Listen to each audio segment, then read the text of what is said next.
2 minutes. 2 నిమిషాలు అధ్యక్ష. కాళేశ్వరం కుంభకోణంపై అర్ధరాత్రి తర్వాత ప్రసంగించడానికి అవకాశం ఇచ్చిన అధ్యక్షుల వారికి ధన్యవాదాలు అధ్యక్ష. జస్టిస్ పిసి ఘోష్ గారి కమిషన్ ఆఫ్ ఎంక్వైరీ వేసి 14 మార్చి 2024లో వేస్తే 16 నెలల్లో మనకు రిపోర్ట్ వచ్చింది అధ్యక్ష. వీరు మాజీ సుప్రీంకోర్టు జడ్జి, లీగల్ ల్యూమినరీ, న్యాయ కోవిధులు, మాజీ లోక్పాల్ చైర్మన్గా కూడా పనిచేశారు. అంతకన్నా ముందు మనకు ఇదే కాళేశ్వరం కుంభకోణం మీద 3 రిపోర్ట్లు వచ్చినాయి. ఎన్డీఎస్ఏ రిపోర్ట్ వచ్చింది, కాగ్ రిపోర్ట్ వచ్చింది, విజిలెన్స్ అండ్ ఎన్ఫోర్స్మెంట్ రిపోర్ట్ వచ్చింది. అంటే సైమల్టేనియస్గా ఇవన్నీ వస్తూనే ఉన్నాయి. దాని తర్వాత ఇప్పుడు మనం చర్చ చేసుకునేది కమిషన్ ఆఫ్ ఎంక్వైరీ రిపోర్ట్ మీద అధ్యక్ష. నేను ఈ కుంభకోణం అనే పదం వాడుతూ ఉంటే నాకు ఈ దాని మీద హోంవర్క్ కూడా చేసిన. ఈ వర్డ్ ఎక్కడి నుంచి వచ్చిందంటే తమిళనాడులో ఒక పట్టణం ఉన్నది కుంభకోణం అని. కుంభం అంటే ఒక కుండ, కలశం లాగా. కోణం అంటే దానికి ఒక పార్శ్వం, ఒక కోణం. బ్రహ్మదేవుడు ప్రళయకాలంన జీవరాశులందరినీ ఒక కుంభంలో చేర్చి, ఒక కలశంలో చేర్చి మీరు హిమాలయ పర్వతం మీద పెట్టిండట. ప్రళయం వచ్చినప్పుడు అంతా కొట్టుకొచ్చి ఆ కుంభకోణంలో ఆగిందట. ఆగితే ఆ కుంభం పగిలి అందులోకి వెళ్ళి జీవరాశులన్నీ పుడితే మనం అందరం ఆ తర్వాత కలియుగంలో మనుషుల్లాగా పుట్టినాం, వివిధ జీవరాశుల్లాగా పుట్టినాం. అయితే కన్ఫ్యూజన్ ఏందట అంటే ఏ పార్శ్వం నుంచి ఏమొచ్చిందనేది కన్ఫ్యూజన్. అందుకని ఆ ప్రాంతానికి కుంభకోణం అని పేరు వచ్చింది. మలయాళంలో కూడా కుంభకోణం అంటే స్కామే అధ్యక్ష. కాబట్టి ఇవాళ ఒకప్పుడు కాళేశ్వరం అంటే గోదావరి నదికి, కాళేశ్వర ముక్తేశ్వర స్వామికి ప్రసిద్ధి. ఇవాళ ప్రాజెక్టు పేరిట ఒక కుంభకోణానికి ప్రసిద్ధి చెందింది అధ్యక్ష. ఎందుకంటే ఇక్కడ దుర్వినియోగమైంది ప్రజాధనం అధ్యక్ష. మనం చిన్న ఆగిపేట కొన్నా, లేకపోతే సబ్బు బిల్ల కొన్నా, జిఎస్టీ ఇవన్నీ కలిస్తే కదా ఇవాళ ఖజానా నిండితే ఆ ఖజానా ద్వారా ఖర్చు చేయాల్సిన నిధులను, ప్రజాధనాన్ని ఇవాళ ఎంత దారుణంగా వాటిని దుర్వినియోగం చేసినారు అనేది మనం అందరికీ అర్థం చేసుకోవాల్సిన అవసరం ఉంది అధ్యక్ష. నేను ఇవాళ వస్తూ ఈనాడు పత్రిక చదివితే 2వ పేజీలో జస్టిస్ ఘోష్ నివేదికపై అసెంబ్లీలో చర్చించిన చర్యలు వద్దని ఆదేశించండి. కేసీఆర్ గారు, హరీష్ రావు గారు నిన్న పిటిషన్ వేశారు, లంచ్ మోషన్ పిటిషన్. దానికన్నా ముందు అసలు చర్చ జరగద్దు, అసెంబ్లీలో ప్రవేశపెట్టద్దని ఒక పిటిషన్ వేశారు. ఇంత దారుణం అధ్యక్ష. వాళ్ళు నిజంగానే దీని మీద చర్చ చేయాలనుకుంటే, వాస్తవాలు బయటికి రావాలనుకుంటే ఇట్లా పిటిషన్లు వేసి అడ్డుకోవాల్సిన అవసరం ఏముంది అధ్యక్ష? గుమ్మడికాయల దొంగ అంటే భుజాలు తడుముకున్నట్టు చేస్తున్నారు, అసహనానికి గురవుతున్నారు, రెస్ట్లెస్నెస్ ఇప్పుడే మనం చూసినాం. అయితే కుంభకోణానికి పాల్పడే ముందే పర్యవసానాలు కూడా ఆలోచించాల్సింది. కానీ ఇవాళ వాళ్ళు ఏదో అడుసు దొక్కనేలా మళ్ళా కాలు గడనేలా టైప్లా చాలా ఇబ్బంది పడుతున్నారు. ఎంత దారుణం అంటే ఈ రిపోర్ట్ ఇట్స్ ఒక రకంగా PC Ghosh commission of enquiry KCR గారిని, అప్పటి ఇరిగేషన్ మంత్రి గారిని అభిశంసించింది. డైరెక్ట్లీ కేసీఆర్ ఈజ్ డైరెక్ట్లీ, అప్పటి ముఖ్యమంత్రి KCR is directly accountable for the irregularities and illegalities in planning, construction, completion and operation of maintenance for the 3 barrages. His involvement and direction minutely is the cause. అంటే ప్రతి చిన్న అంశంలో ఆయన తలదూర్చిండు, అందుకే ఈ విపత్కర పరిస్థితి అని వాళ్ళు ఈ కమిషన్ ఆఫ్ ఎంక్వైరీ చెప్పింది అధ్యక్ష. మాకే అన్ని తెలుసు అనుకుంటే చాలా ఇబ్బంది అధ్యక్ష. కొత్త సామెత ఉన్న తెలుగులో, అన్ని తెలిసినమ్మాట అమావాస్య రోజు చనిపోతే ఏమి తెలియనమ్మా ఏకాదశి నాడు చనిపోయి పుణ్యం కట్టుకుందట. అట్లా ఉంది వీళ్ళ పరిస్థితి. అన్ని తెలుసు అనుకుంటే ఎట్లా అధ్యక్ష? ఇంజనీర్లు చేసే పని వాళ్ళే చేయాలి, టెక్నికల్ పర్సనల్ చేయాల్సిన పని వాళ్ళే చేయాలి, అటు ఫైనాన్స్కు సంబంధించిన అంశాలలో వాళ్ళే తలదూర్చాలి. కర్త కర్మ క్రియ అన్నీ కూడా కేసీఆర్ అని చెప్పుకున్నారు అప్పుడు. ఇప్పుడేమో చర్యల సమయం వచ్చే వరకు మాకు బాధ్యత లేదంటున్నారు అధ్యక్ష. This is not a decision of the government but of the individuals అని కమిషన్ చెప్పింది అధ్యక్ష.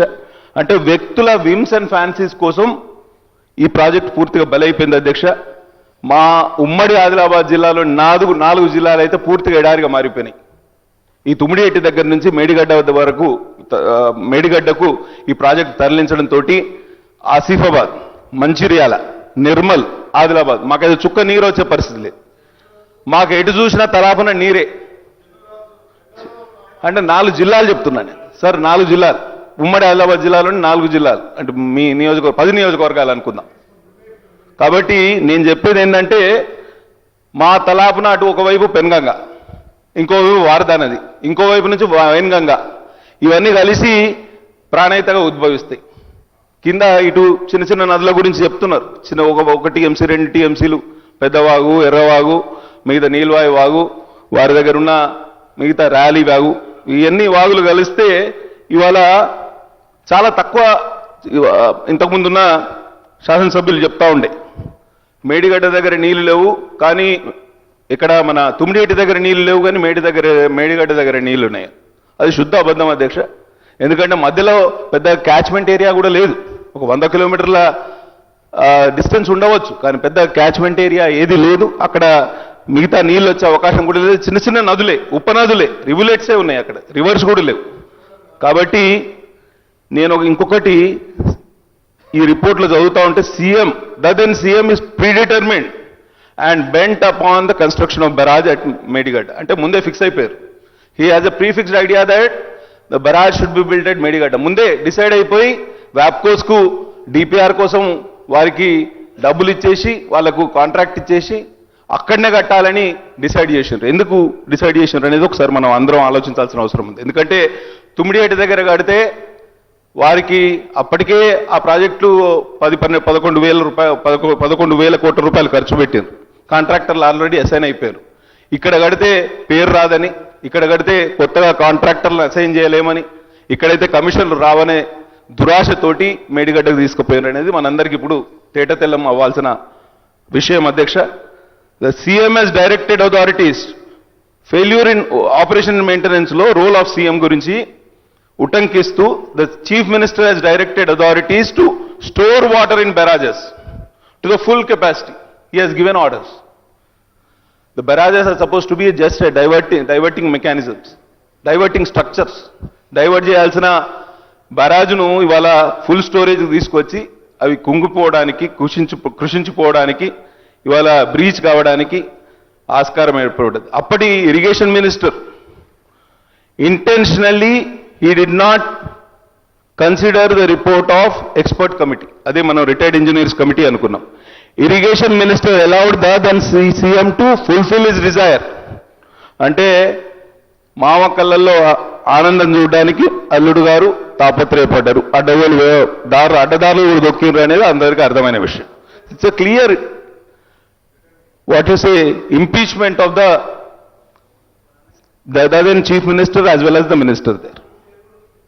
Irrigation minister has instructed to adopt the seek and files technology in the meeting without proper homework. కాంట్రాక్టులు లంప్సమ్ ఇచ్చిండ్రు, turn కి ఇవ్వలేదు, CWC recommendation పక్కన పెట్టిండ్రు.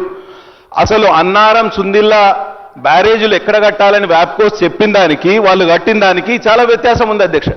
అసలు వ్యాప్కోస్ రిపోర్ట్ మీద మేము బేస్ చేసుకున్నాం అంటున్నారు కదా. మేడిగడ్డ అంటే వాళ్ళు లొకేషన్ చెప్పారు, కానీ అన్నారం సుందిల్ల బ్యారేజ్ విషయంలో అసలు వాళ్ళు చెప్పిన లొకేషన్కు వీళ్ళు కట్టిన బ్యారేజ్ లొకేషన్కు చాలా వ్యత్యాసం ఉన్నది. దాంట్లో కూడా మతలబు ఉన్నది. అసలు O&M యాక్టివిటీ లేదు. Barrages were used as reservoirs.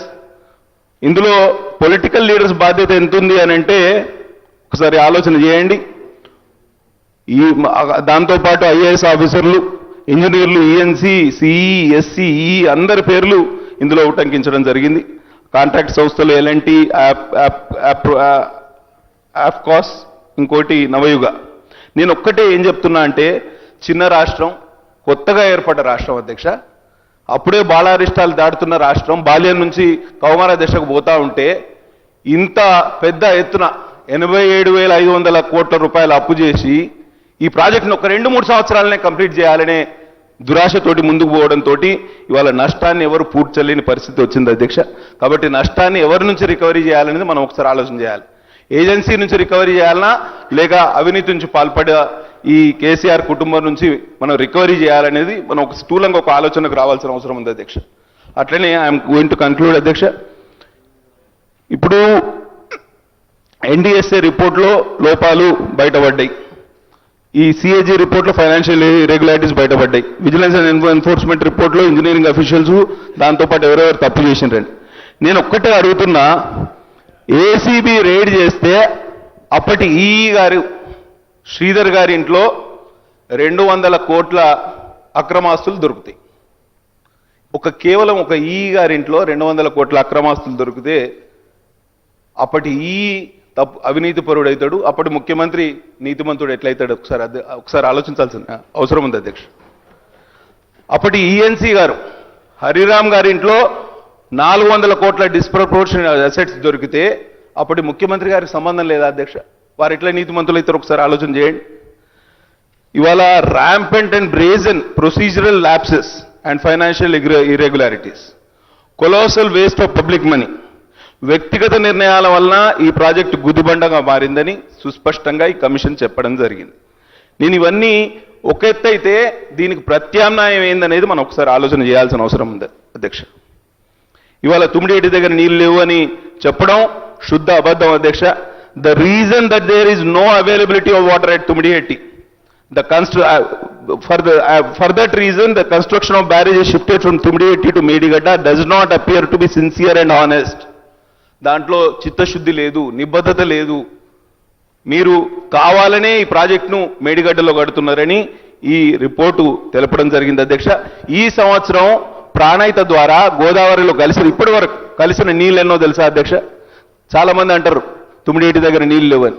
మేము లెక్కేసినాం, గోదావరిలో మేడిగడ్డ దగ్గర అసలు ఇటువైపు ఎగువ గోదావరిలో వరదే రాలే, మొన్ననే వరద వచ్చింది. దిగువ గోదావరిలో చాలా నీళ్లు ఉన్నాయి. ఎక్కడి నుంచి వచ్చినట్టు? మొత్తం ప్రాణహిత నీళ్ళే కదా. ఈ సంవత్సరం 300 టీఎంసీలు గోదావరిలో కలిసినాయి ప్రాణహిత ద్వారా. అంటే ఒక్క సంవత్సరం, ఈ సంవత్సరం వచ్చిన వరద 300 టీఎంసీలు. మనం దేని గురించి మాట్లాడుకుంటున్నాం? 100, 120, 150 టీఎంసీలు. అసలు వాళ్ళు 5 సంవత్సరాల్లో వాళ్ళు లిఫ్ట్ చేసిన వాటరే 160 టీఎంసీలు. మనకు ఒక్క సంవత్సరం వచ్చిన వరద 300 టీఎంసీలు. నీళ్ళు లేవని ఎవరైనా చెప్తే నమ్ముడెట్లా అధ్యక్ష? కాబట్టి నేను ఒక్కటి చెప్తున్నా, ఇవాళ డిపిఆర్ ఏదైతే తుమ్మిడిహెట్టి ప్రాజెక్టు విషయంలో ప్రభుత్వం ముందుకు పోవాల్సిన అవసరం ఉంది. ఎందుకంటే ఈ మేడిగడ్డ బ్యారేజ్ డిఫంక్ట్ అయిపోయింది.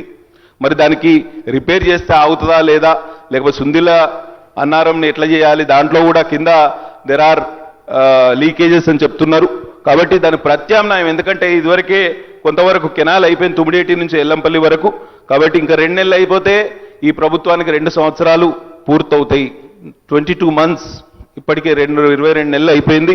కనీసం మనం డిపిఆర్ కూడా సిద్ధం చేయలేదంటే ప్రజలకు ప్రాపర్ మెసేజ్ ఇవ్వట్లేదు అనేది నా ఆలోచన.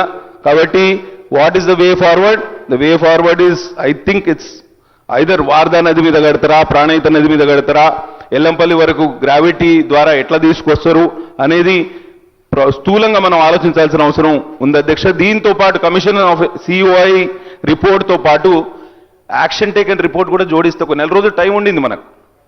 ఈ కమిషన్ రిపోర్ట్ వచ్చిన తర్వాత ఇప్పుడు టేబుల్ చేయడానికి 1 నెల రోజుల మధ్యలో సమయం ఉండే. ఏటీఆర్ కూడా దాంతో పాటు ఫైల్ చేస్తే బాగుండేదని నా అభిప్రాయం అధ్యక్ష. ఎందుకంటే అందరూ ప్రజలు కోరుకునేది ఏంటంటే there should be a stringent action. ఎందుకంటే ఇంత పెద్ద ఎత్తున దుర్వినియోగం జరిగింది. మనం తెలంగాణ సమాజానికి ఒక ప్రాపర్ మెసేజ్ ఇవ్వాల్సిన అవసరం ఉంది అధ్యక్ష. ఎందుకంటే అంటే జరిగిపోయింది, కానీ భవిష్యత్తులో ఇట్లా పొలిటికల్ కరప్షన్ని ఎవరు సహించలేరు. ఎవరైనా పొలిటికల్ కరప్షన్కు పాల్పడితే అడ్డగోలుగా వ్యవహరిస్తే తగిన శిక్ష ఉంటుంది.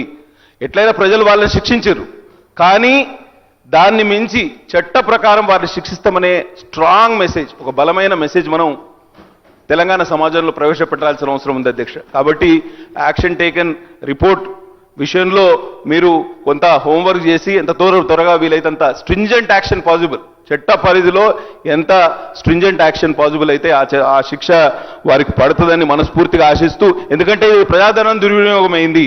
భవిష్యత్తులో మళ్ళీ ఈ ప్రజాధనం దుర్వినియోగం చేయడానికి మిగతా వాళ్ళు భవిష్యత్తులో వచ్చే నాయకులు భయపడి తీరాలి.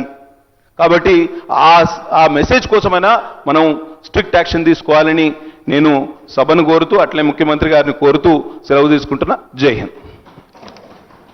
ముఖ్యమంత్రి, గౌరవ ముఖ్యమంత్రి.